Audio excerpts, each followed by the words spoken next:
Turning a side hustle into a full-time career is basically every entrepreneur's dream. And in today's video, we're going to be covering the story of Tori Gerbig, who quit her $35K a year job to pursue her side hustle full-time, and it's now bringing in $141 million a year. So incredible growth, and I'm sure this video will really remove a lot of the limiting beliefs that a lot of us hold. So let's not waste any time and get right into it. The moment I knew I was ready to quit my job was whenever I started making more in online sales in a day than I was earning with my paycheck in my corporate job. In a day. My name is Tori Gerbig, and I'm the founder and CEO of Pink Lily. In 2014, I walked away from my job making under $40,000 a year, and last year on my e-commerce site, we brought in over $141 million in revenue. That's incredible. And she's a mom of 3. Wow. I want to say something real quick because we've actually reviewed this store in the past, I think. Maybe not, but if we haven't already, then we definitely will soon. I do a lot of case studies on brands like this, but I just wanted to share an example. So here we see that their traffic distribution is telling us they're receiving over 1 million monthly visitors. But she just mentioned that in 2021, they brought in over 140 million in revenue. So usually, as I tell you guys, I'm actually conservatively estimating the revenue of these brands, because for something like this, for example, had I not known that they brought in 140 million last year, I would have estimated a $2 million a month revenue, when in reality, they're doing over $10 million a month. So something I wanted to point out real quick for those of you that watch my case studies. If you don't, then you definitely should. I got a whole playlist of them. But anyways, let's get right back into the video.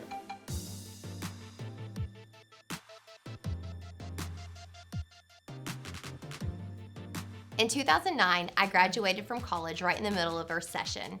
The only job that I could find was selling insurance, and I started out making $25,000 a year. After graduating college, my husband and I had over $70,000 in student loans, plus a mortgage and car loans. We were really barely getting by, so we decided to start selling on eBay to help supplement our income.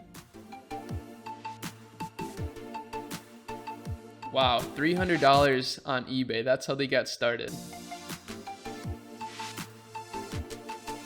We sold things from golf clubs to Halloween masks, just about anything that we could that we would find going viral on the internet and we could get for wholesale to sell at retail price on eBay.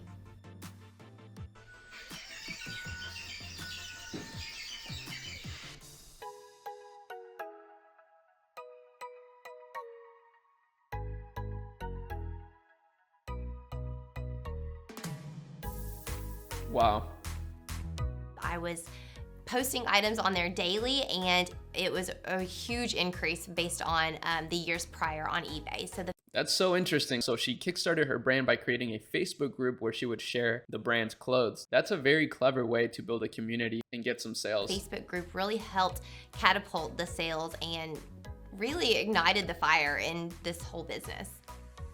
Once we launched the Facebook group and I went back to work full-time after my maternity leave, my son was about 4 months old, so I was getting very little sleep at night. I would work during the day, 8 to 4:30, come home, cook dinner, do the fun bedtime routine with him, and then head to the Facebook page group and post the products, PayPal invoice, and ship products out until about 1 to 2 o'clock in the morning. So it was very little sleep I was getting around that time. That's unbelievable.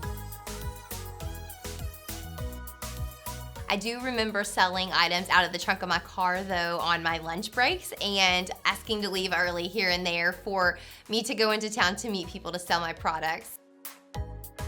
Wow.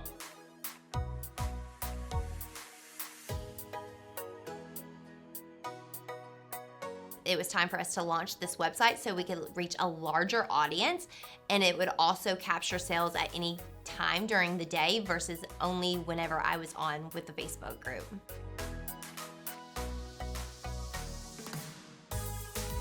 It was pretty bad right out of the box, but it was an e-commerce store and that's all we needed. Our goal was to bring in over $100,000 in sales in 1 month. So we hit that our 4th month in business, and at that time we decided that it would better suit me to focus on growing the business than it would for me to sell insurance. Smart. So in April of 2014, I decided that it was time for me to walk away. And then in July of 2014, my husband left his corporate position as well. We did have an emergency fund. I think it had around $10,000 in it. So we could get by, I believe, for just a couple months if things were to go wrong. I remember our goal for the first year was $50,000 in sales. So to hit over $4 million our very first year in business was just phenomenal. We were so ecstatic. That's From so cool. 2014 to 2015, we grew from $4.1 million in revenue to over $12 million in revenue. In 2021, we ended the year with over $141 million in revenue to the site. I do love having a retail store, and I don't think it's out of the question for the future, but it hasn't been the main focus only because online has grown so fast. That makes a lot of sense. Online is the move. Damn, that's a lot of warehouse space. We'll be having like a pre-Black Friday sale. So if we hit forecast goals for Black Friday for Cyber Monday, when do we think we'll be back with an SLA as far as shipping?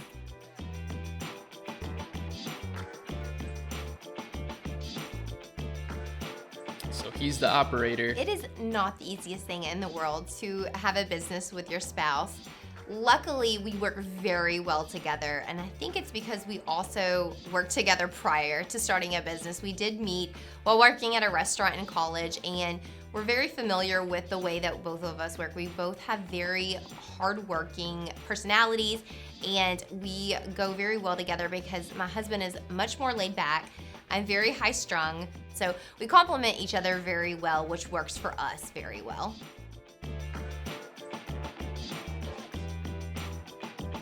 I would say that this year is probably the first year where I can work a little bit less due to us hiring so many directors over the last 2 years. Prior to that, I was working anywhere from 60 to 70 hours a week.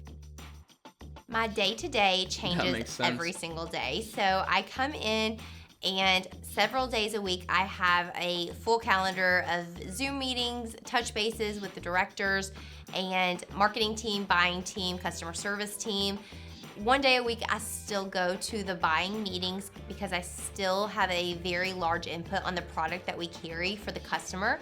And then I also still travel with the photo shoot team occasionally, a few times a year, as well as the buying team to Los Angeles, to Nashville, and to markets around the country.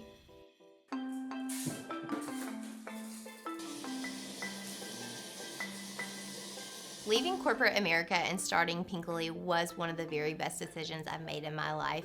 Cheers.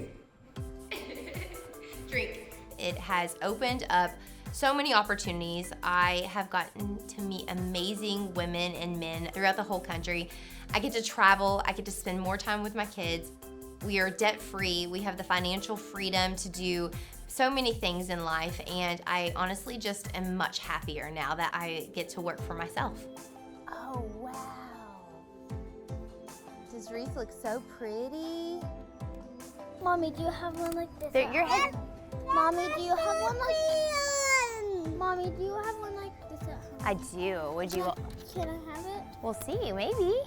I didn't grow up in a place where I was told that as a female that I could do anything I wanted to. It was, most of my family members were teachers or nurses, and that's what I thought that I had to do. So for me to now be a CEO of an Inc. 5000 brand that we started, and to only be 35 years old, that was really something that I want to instill in my girls. That's incredible. To know that just because you're a CEO doesn't, you don't have to be a male. You can be a female. You can be a female leader in any industry and be very successful. That is so true. Wow. It's always really cool seeing female founders that just crush it like this. In fact, I actually just recently did an interview with the CEO of Mod, which is a brand that raised over 10 million. I actually did a case study on them a few months ago, and that's going to be coming out this week. But man, I would love to get Tori on the channel someday, somehow. This was super inspiring. Like I said at the beginning, I knew that this would remove a lot of limiting beliefs. Like she said, a lot of people think that you have to go into these professions that people around you are telling you to go into, but the reality of life is that you can do whatever you want, and there's really no rules to anything. So why not go for it if you have some sort of dream or aspiration that you want to pursue? But with that said, as always, I want to know what you guys think. What do you think of her story? What do you think of her brand? Is this inspiring to you? Let me know whatever you want in the comments. And if you did learn something from this, then I want you to give this video a quick like. That's always really helpful. But that's about it. Hope you guys have an amazing rest of your day, and I'll see you next time. Peace.